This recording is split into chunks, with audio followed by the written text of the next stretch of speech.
our story is really happening in the 17th year after Hijrah, which means to say that the Prophet ﷺ has already passed. So there's when the situation occurs, right? There is no Nabi to ask, even though these are the Sahabas dealing with it, and the Tabi'een, right? The Tabi'een are the first generation after the Sahabas as well, right? All of them are coming in dealing with this, right? Dealing with this situation, and they, just like us, right? Now we'll have to depend on Quran, right, and Hadith in order to make the judgment to what to do, just as we are presently tested similarly. So in the 17th year, right, it was called the Year of the Ashes. And the Year of the Ashes because the drought was so bad. For maybe 9 months or so, there was absolutely no rain, right? And with no rain means the people themselves, lots of them became very sick and their immunity decreased a great deal. Not just that, the other effect is some scholars talk about the fact that there was now a gathering of food, right, at a place called Amwas. Um, and yeah, there are English versions of that name, right? And we'll come across it soon. And in there, what happened was that when the food was gathered, similar to when in the time of Prophet Yusuf, salam, and with the 7 years of drought and 7 years of um, 7 years of lean and stuff, right? They gathered all the food together in order to prepare for those 7 years, right? So they're saying that maybe they hypothesized, some of the scholars, that the fact that when all this food was gathered there, that there were many rats. And part of the fact that these rats came, then the bubonic plague spread further. So much so that in that year, right, there was a large Muslim camp at that point in time in that area of the empire, and there were approximately 25,000 Muslims, from the head of the army, from the major, the lieutenant, coming down to the soldiers at the base, right, including their family members, who all died from this plague. Now, this should be kind of familiar to what we're dealing with, right? How that is related to us as well. So we're trying to show how Quran, right, how this story was talking about the plague, and how the Sahabas now, who did not have the Nabi, this is coming after him, how they use Quran and Hadith to deal with that. And now that Allah SWT is just repeating our test to us, right? So from the plague, right, it basically died down by the end of the year, right, by the end of the 17th year. But by the 18th year, there was a second stream, right, kind of exactly our situation now, right, that there was second stream coming up, right, that was creating issues. Now, knowing that the second stream was going on, right, that was coming up and issues was happening, right, you see, Amwas here, according to some English translation, talks about this being the name in Palestine, right? Amwas Nicopolis. There was a place. And at that point in time, so we're talking about the 17th, 18th year or so, about this maybe about the 4th year that Umar ibn al-Khattab is reigning as a caliph, right? That he is based generally in somewhere between Makkah and Medina. Makkah is a little below this map here, right? And he's based around there, and he speaks to, and he sends a message to speak to the head of the Muslim command at that area there of Amwas, right? And that guy, of course, is the Sahaba is Abu Ubaidah. So Abu Ubaidah, right, was commanded to come and meet Umar ibn al-Khattab and explain the situation and see what can be done to address it, right, and what help can. But Abu Ubaidah refused to come, saying that his people are so devastated, there's no way he's going to give up, leaving them alone to come and speak to him. So what did Umar ibn al-Khattab and his companions do, right? They decided to go towards Amwas, to go and see for themselves and see how they can help the situation.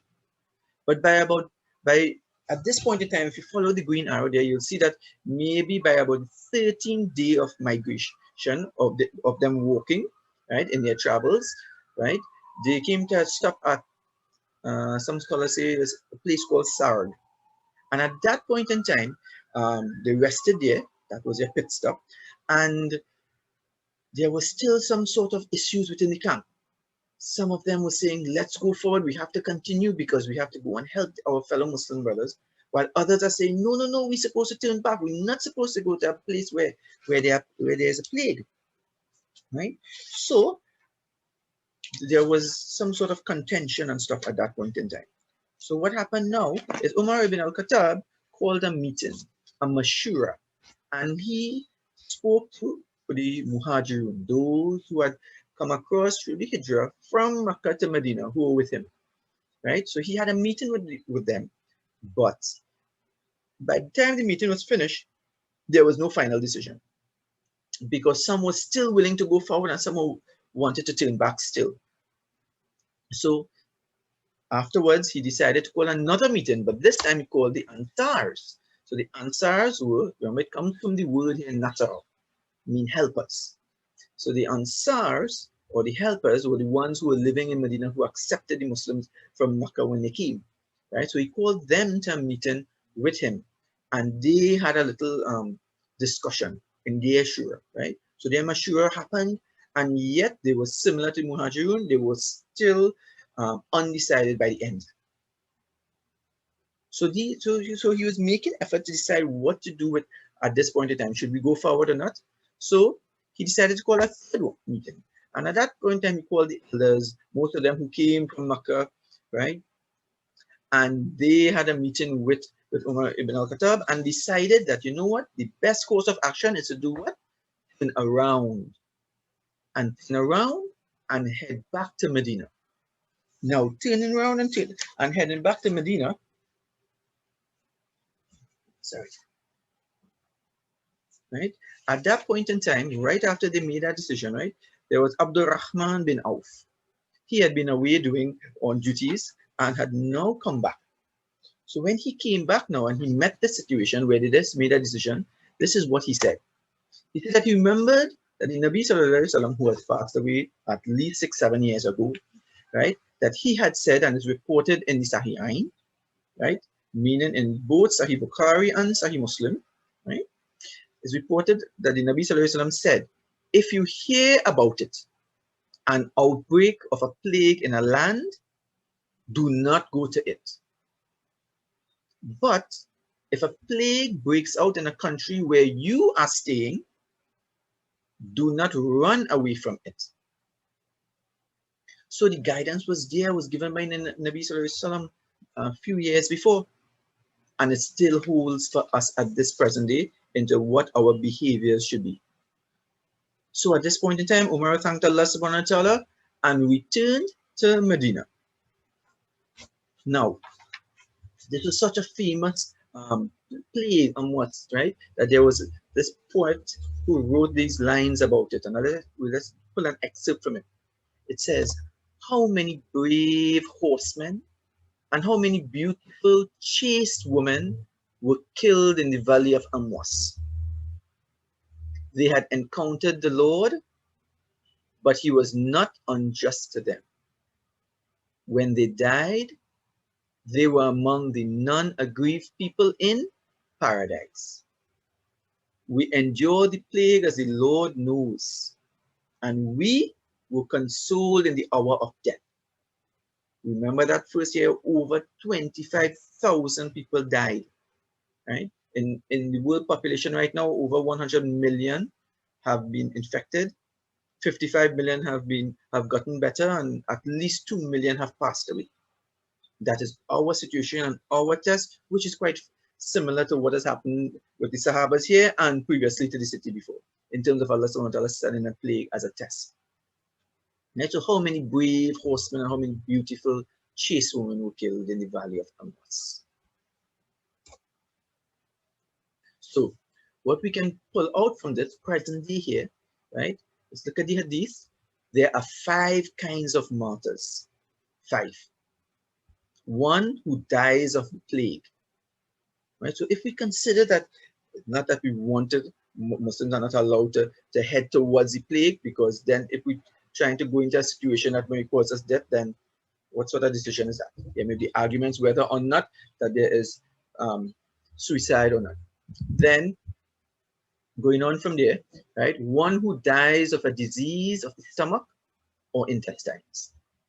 Right? That's the second type of martyr. 10, one who drowns, one who is crushed in a collapsing building, and one who is martyred in the way of Allah. And this hadith is also Sahihain, reported in both Sahih Muslim and Sahih Bukhari. Right? But we'll excerpt here exactly what affects us. One who dies of plague.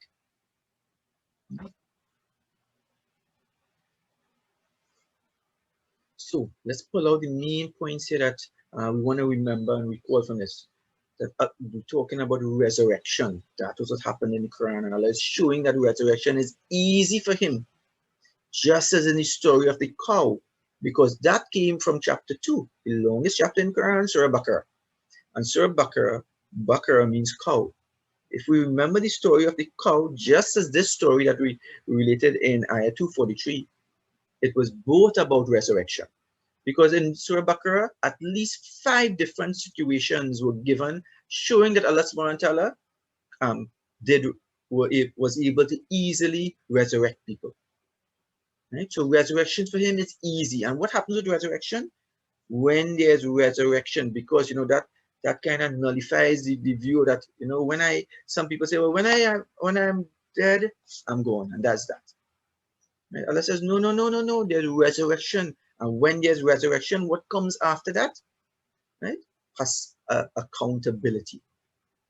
Right? So we will be held accountable for our actions. And of course, our actions include how we behave in this test of the plague that Allah has given us and in the entire world presently. And this is, let's say, part 3 of what we did today. Quran showed the plague. The Sahabas met the plague, at least one of them. There were more stories of that, right? Different ones, right? And of course now our version of it. And so what we're doing here is nothing new, right? It's just another way of Allah subhanahu wa ta'ala testing us. And about whether or not we should be running away from death. Can that happen? Can we escape it? Right? And we looked at a couple in Quran, and of course a couple hadiths showing us what happens about if you run away, will you escape? And actually, and if you die, what is your reward for that? And we finally remember that Al-Qadir, Allah subhanahu wa ta'ala, has power over all things.